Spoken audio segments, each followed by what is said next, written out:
നിങ്ങൾ ഒരു കരിയർ തീരുമാനിച്ചു, ശരി ഞാൻ ഡോക്ടറാവും, എൻട്രൻസ് എഴുതി കളയാം, 1 പ്രാവശ്യം എഴുതി, 2 പ്രാവശ്യം എഴുതി, 3 പ്രാവശ്യം എഴുതി, അതിൻ്റെ അപ്പുറത്തേക്ക് ഡിപ്രഷനും തകർച്ചയും അതിൻ്റെ അപ്പുറം പ്രളയവും അല്ല. BA പഠിച്ച് ഏതെങ്കിലും ഒരു സ്കൂളിൽ പോയി ടീച്ചറാവേണ്ടിയിരുന്ന ഞാൻ ഇന്ന് പിന്നെ ഞാൻ വെച്ചാൽ ഡോക്ടറാവുന്നു. ഡോക്ടർ എന്ന് പറഞ്ഞാൽ ബേസിക്കലി ആ OP യിലിരിക്കുന്ന ആളാണല്ലോ. ഞാൻ അതാണ് വിചാരിച്ചത്. അല്ലെങ്കിൽ ഞാൻ കൂടിപ്പോയ ഓപ്പറേഷൻ തിയേറ്ററിൽ കയറും. അവിടെയും നിന്നില്ല. ഞാൻ ഇന്ന് നിൽക്കുന്നത് ബീഹാറിലാണ്.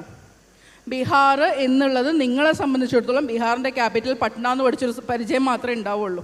അതിലപ്പുറം നിങ്ങൾക്ക് ബീഹാർ അറിയില്ല. എനിക്കും അറിയില്ലായിരുന്നു. എൻ്റെ മുന്നിൽ 2 ഓപ്ഷൻസ് ഉണ്ടായിരുന്നു. ഇൻ്റർവ്യൂ കഴിഞ്ഞപ്പോൾ UP പോവാം, ബീഹാറിൽ പോവാം. എന്തായാലും പോകണം. WHO ആണോ പോകണം. അത്ര ആഗ്രഹിച്ചതാണ്. WHOൻ്റെ ടാഗ് ഒരു നീല ടാഗാണ്. ആ നീല ടാഗ് ഞാൻ ഒരുപാട് ആഗ്രഹിച്ചതാണ്. എന്തെങ്കിലും ചെയ്യണം. അവിടെ എൻ്റെ മുന്നിൽ എനിക്ക്